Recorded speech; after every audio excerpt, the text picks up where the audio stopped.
বিশেষ করে কাঞ্চন মোড়, টানমসুরি এবং গাজী ব্রিজের মোড়, এই তিনটি জায়গায় হিজড়ারা দীর্ঘদিন যাবৎ সাধারণ মানুষের জিম্মি করে চাঁদা আদায় করে, বিশেষ করে প্রবাসীদের গাড়ি আটকে তারা 3 থেকে 5,000 টাকা 10,000 টাকা পর্যন্ত আদায় করত।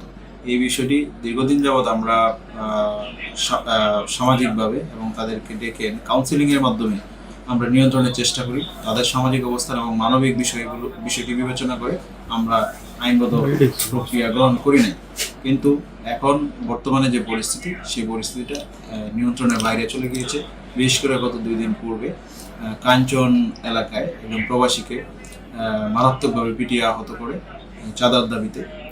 এই বিষয়টি নজরে আসে ঊর্ধ্বতন কর্তৃপক্ষের নির্দেশে আজকে আমরা কাঞ্চন মোড় এলাকায় অভিযান পরিচালনা করি।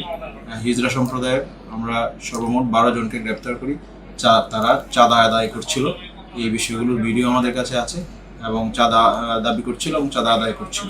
এইরকম অভিযোগের প্রেক্ষিতে আমরা তাদেরকে গ্রেপ্তার করি এবং তাদের বিরুদ্ধে চাঁদা দাবি এবং চাঁদা আদায়ের মামলা রূপগঞ্জ থানায় রুজু হয়েছে এবং যথাযথ আইনি প্রক্রিয়া তাদেরকে বিজ্ঞ আদালতে প্রেরণ করা হয়।